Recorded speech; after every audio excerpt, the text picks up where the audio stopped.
शेतकरी कामगार पक्षाचे सरचिटणीस माजी विधान परिषद आमदार जयंत पाटील यांच्या नेतृत्वात आज अलिबागमधील PNP मैदानात शेतकरी कामगार पक्षाच्या संवाद मेळाव्याचे आयोजन करण्यात आले होते।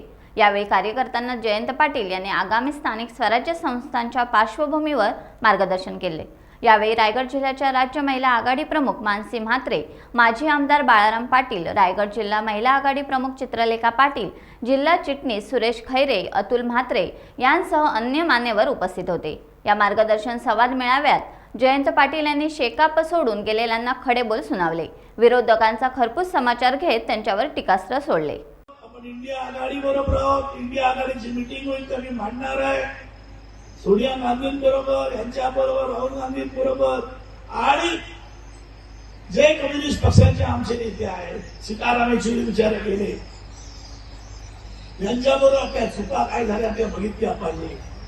पण ज्या 32 जागा आल्या खासदार म्हणून महाविकास आघाडी आणि इंडिया आघाडीच्या, त्याच्यामध्ये आमच्या डाव्या पक्षाचा सिंहाचा वाटा आहे। निर्णायक मतं आमची आहे।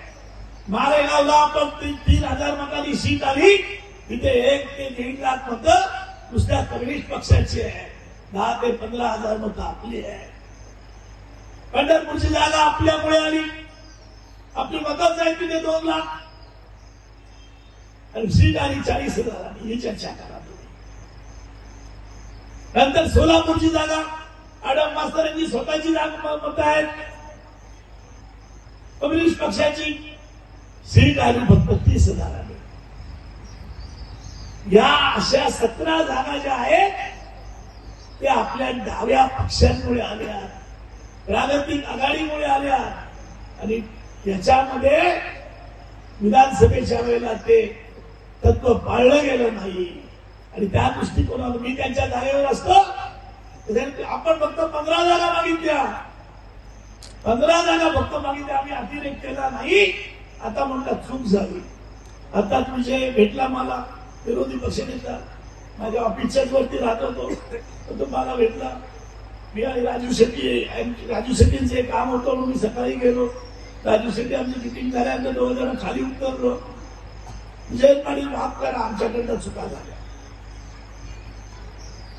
दुपारी मी आलो म्हणून ते आता सुधारले असते तर राज्यात तुम्ही मंत्री असतात, आम्ही काय मंत्री होणार नाही, आम्ही खालीच राहू। परंतु ज्या चुका झाल्या त्या खऱ्या चुका आता सुधारण्याची वेळ आलेली आहे आणि मला वाटतं हे डबला वेळ जातील। तुम्हाला घाबरायचं काम नाहीये। जोपर्यंत या जिल्ह्यामध्ये गरीब आणि कष्टकरी माणूस जो पिळलाय, त्याच्यावर अन्याय होतोय, ज्याचं शोषण होत आहे, त्याच्या बाजूने आपण जोपर्यंत उभे आहोत तोपर्यंत आपल्याला कधीच काही कमी पडणार नाहीये।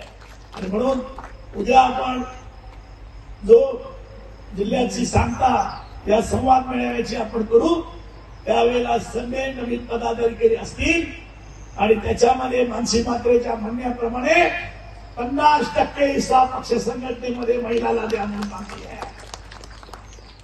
टाइम्स डिजिटलला लाईक करा, सबस्क्राईब करा, शेअर करा आणि बेल आयकॉन दाबायला विसरू नका। पाहत रहा टाइम्स डिजिटल।